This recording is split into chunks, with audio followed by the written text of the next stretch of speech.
Fala, turma. Falar do HGBS 11, resultado aqui do shopping, não foi tão bom. Trazer um resumo aqui para vocês de como é que está a situação do fundo. O resultado, como eu disse aqui, ele não foi tão bom do HGBS, mas isso não foi exclusivo aqui do HGBS, né? Que tem um fato relevante do desdobramento das cotas do fundo, então eu imagino que vocês já estão sabendo, né? Já acompanharam, já viram, para quem é cotista do fundo, já viu que a cota hoje está custando R$ 20.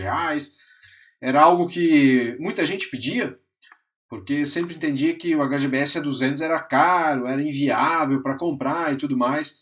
E aí na outra ponta sempre tem quem diga que não muda nada, porque tu compra uma cota, ao invés de comprar 20 cotas, você compra uma cota. Né? Eu até entendo o pessoal que pede pelo desdobramento, por exemplo, agora, quem queria entrar no HGBS, consegue entrar no HGBS comprando 5 cotas. Né? De repente é o que o cara tem nesse mês, é o que sobrou para esse mês, e aí o cara vai ali e compra 5 cotas do HGBS, é vida que segue, né? Então tu compra ali a metade do que tu compraria, que não daria para comprar custando a R$ 200, né? De repente vai chegar o ponto um dia, talvez isso esteja muito longe ainda, dos fundos imobiliários eles não é uma questão exclusiva dos fundos, e sim da B3, né? De liberar para comprar fração, né? De repente tu quer comprar uma cota, não consegue comprar uma cota, tu compra uma fração e por aí vai, né? Vamos ver se isso vai acontecer, né? Mas eu acredito que essa questão de desdobramento aqui custando a R$ 10 já está de bom tamanho. E agora fica bem acessível para todos os cotistas que resolverem, investidores, aliás, que resolverem entrar no HGBS. Né? Então aqui nós temos um monitoramento mensal que o pessoal aqui do HGBS faz, que é bem interessante, né, da Red aqui, que é entregar a situação, por exemplo, nesse caso aqui falando dos shoppings, né, a situação dos shoppings no Brasil, olhando o Brasil como um todo. Né? E a gente vê aqui que nos últimos anos, de 23 para cá, o resultado real ele vem ruim, né? Nesse mês agora, o último mês, nós estamos em maio, o relatório é referente a março, nós temos aqui um resultado de menos 6,9, né? Então um ganho real aqui das vendas, dos shoppings e tudo mais ruim, né? Se a gente não considerar a inflação e tudo mais, também foi ruim, nominal aqui de menos 1,9. Mas isso tem motivo aqui, e eu entendo que é algo pontual, né? Já vamos ver o motivo disso aqui, tá? Então nós temos a vacância média aqui também em Brasil, né, que é separado por regiões, e 4,8 Brasil. Então se você está investindo num shopping que tem uma vacância muito maior que isso aqui, vamos falar aqui de uns 8%, 9%, tem que entender por que esse shopping está com 8%, 9%, né? Que não é o normal. Então muitas vezes pode ser que o shopping é ruim, localização ruim, enfim, colocar de volta locatário lá dentro é ruim. Então, de repente, tem que rever aí esse fundo imobiliário na carteira, tá? Falando do HGBS aqui, questão de resultados do fundo. Vendas por metro quadrado. E aqui a gente vê que os resultados eles não foram tão bons, né? A gente vê que as vendas por metro quadrado tiveram um aumento de 0,8 apenas quando comparam com o Sempre Shopping, comparando com o ano anterior, mesmo mês, só que do ano anterior, né? Março 24. Só que a gestão explica aqui, né? Vale destacar que o mês de março possui impacto de descasamento de calendário, visto que a Páscoa, uma das datas comemorativas que mais geram vendas no ano, ocorreu no ano passado em março, enquanto esse ano em 25 ocorreu em abril. Então nós temos resultados de março, que não eram comuns no ano passado ter em março, que agora estão acontecendo quando é comum acontecer em abril. Então houve esse descasamento, lá março ano passado resultados muito superiores, e aí o resultado desse ano ele acaba não sendo tão bom, né? A vacância, isso aqui não é do HGBS, obviamente, somente, né? A gente está falando de todos os fundos imobiliários de shoppings. A vacância aqui, a vacância do fundo, como eu disse, ela diminuiu 4,8, em fevereiro do ano passado era de 5, baixou um pouquinho, em relação a março do ano anterior era de 6,7, então aqui já baixou bastante, né? A gente vê que isso aqui já era um número que começa a se perguntar, né? Pô, peraí, né? HGBS, todo mundo fala ali, fundo com um portfólio muito bom, de fato, tem alguns imóveis aqui dentro, shoppings que são muito bons, mas tem outros que deixam a desejar, como todo fundo imobiliário tem de shopping center, né? Só que ele diminuiu bastante, né? Saiu de 6,7 caindo aqui para 4,8. Quando a gente olha o NOI por metro quadrado aqui, o NOI, perdão, a gente vê que na média dos shops foi de 76,2. Isso aqui é um NOI um pouco mais baixo, né? Se a gente olha o XPML, está acima de 100. O MAL 11, se eu não me engano, também ficou em 80 e alguma coisinha, mas ficou acima do HGBS na média, né?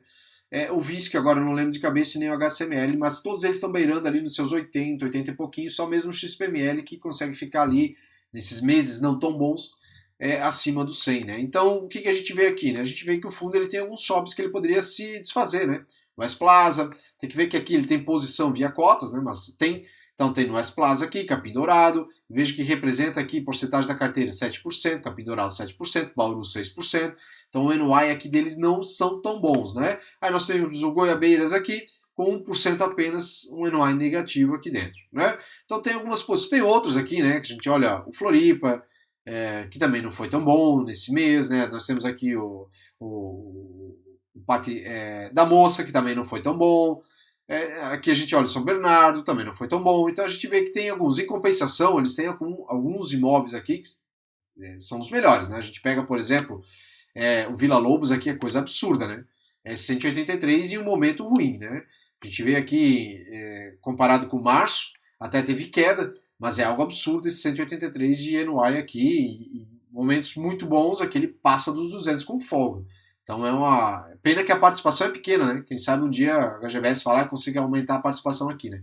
É de 5% apenas. Mas é o que acaba batendo na média aqui do fundo, né? Do HGBS, que acaba ficando um pouquinho mais abaixo ali, inclusive do MAL 11, que ainda tem muitas críticas por ter um portfólio majoritariamente no Rio de Janeiro, mas que vem trazendo resultados na média melhores do que o HGBS.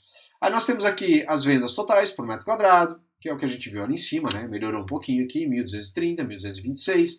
A vacância caiu, evolução aqui do NOI por metro quadrado a mesma coisa, né? A gente compara que ela vem subindo, tanto em janeiro como em fevereiro, como em março, ela está subindo, né? Nós ficando numa média aqui, eu diria, um pouco fraca, né? Aqui que subiu bastante em janeiro, já era esperado o resultado do ano anterior, né?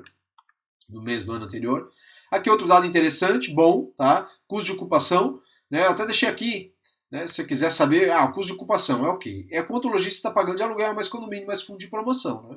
Então, esse custo de ocupação, estando em 10% aqui, que a gente vê aqui em 2024, que é o que estava, né, 10,1 e agora 10,1. Ele teve queda no quarto trimestre, teve queda no terceiro trimestre. Isso aqui é uma indicação se a coisa está ruim para o lojista ou não.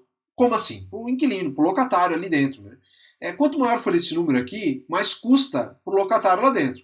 Quanto menor for, melhor é para ele e melhor automaticamente também é para o shopping, porque afinal ele tende a ter menos rotatividade lá dentro. Então, o custo de ocupação aqui de 10,1 eu vejo como algo positivo, tá? As vendas nas mesmas lojas, a mesma coisa, né? A gente vê que teve um aumento de 4,5 no primeiro trimestre de 2025. E aí ele traz aqui quais foram os destaques aqui das lojas, né? Por que eu vejo que isso aqui também é importante? Porque ele dá uma dimensão de como é que as lojas que estavam no ano anterior estão nesse ano, as mesmas lojas, se elas estão progredindo, se não estão progredindo. Então a gente vê que teve um aumento. Isso é bom, o lojista fica contente, é bom para o shopping, o lojista não decide não romper contrato, decide ficar. Então eu vejo como um dado muito interessante aqui essa questão de vendas nas mesmas lojas, tá? Aqui tem a questão daí agora do desempenho do fundo. A gente vê aqui que as despesas financeiras são de quase 3 milhões, que vale se eu pegar a receita toda aqui imobiliária do fundo, do HGBS, que vale a quase 16%, dá uns 16%, né? Só que tem que entender que o resultado aqui também foi ruim, então acaba impactando um pouquinho mais.